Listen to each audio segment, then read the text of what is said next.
నిర్వహించిన ఎగ్జిక్యూటివ్ సర్పంచ్ గారికి అలాగే సచివాలయ సిబ్బందికి వెలుగు సిబ్బందికి అందరికీ నా నమస్కారాలు. ఇప్పుడు మనకి ఇదేంటంటే పిఎం జన్మన్ గ్రామ సభ. ఇది ఎందుకు పెట్టుకోవడం జరిగిందంటే పీవీటీజీలో ఉన్నాము. పీవీటీజీలు అంటే మన క్యాస్ట్ ఉంది కదా, ఎస్టీలో సవర గల్బస్ మనం పీవీటీజీలో చెప్తున్నాం కదా. రాష్ట్రాలు అలా వచ్చేసరికి కొన్ని రాష్ట్రాల్లో మన తెగ అయితే ఏదైతే ఉందో ఈ తెగకి కనీసం అయితే చాలా అవేర్నెస్తో ఉన్నారు. అందరికీ ఆధార్ కార్డులు ఉన్నాయి, పిఎం జేవై కార్డు కూడా ఉన్నాయి. ఎవరైతే తెచ్చారో పిఎం జేవై కార్డు. కాకపోతే మన తెగలో ఉన్న ఒరిస్సాలో కొంతమంది మన తెగ ఉన్నారు అక్కడ.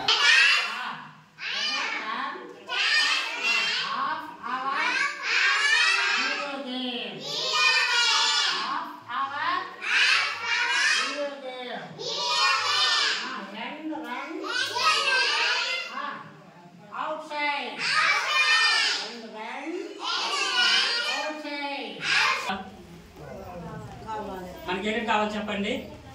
నీరు, ఇల్లు, విద్య, వైద్యం అంటే హాస్పిటల్ అన్నమాట.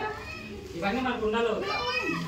ఇవి గవర్నమెంట్ మనకి మీ అందరికీ ఇంకా ఇలా ప్రతి దాని విషయం మీద సర్వే జరిగి చేయొచ్చు, ఖచ్చితంగా తెస్తారు. కాబట్టి అలాగా స్టెప్ బై స్టెప్ మీకు అనేది తెస్తారు అన్నమాట. దీని తాలూకు ముఖ్య ఉద్దేశం అలాగే మనకి ఈ ప్రధానమంత్రి మోడీ గారి యొక్క గ్రామాలకు సంబంధించిన మరొక మాట చెప్తాను.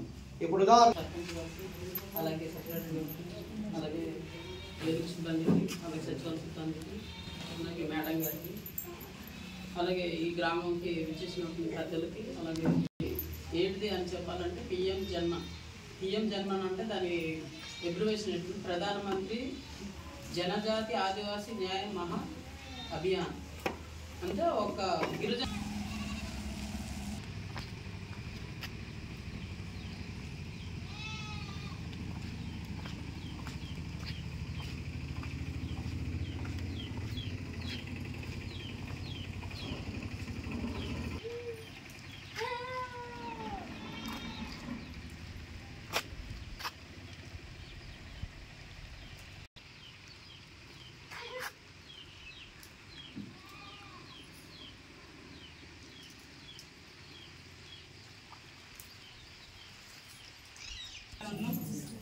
ప్రధానమంత్రి ఆయుష్మాన్ భారత్ కార్డులు అందరికి ఇచ్చారు. ఏటీఎం కార్డులు లాంటివి అందరికీ రాలేదు, కొంతమందికి వచ్చాయి.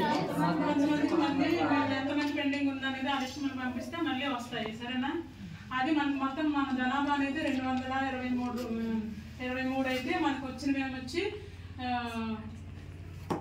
121 వచ్చాయి. అంటే ఇంకా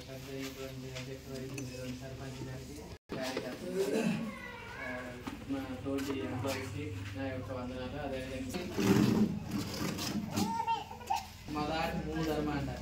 ఈ 11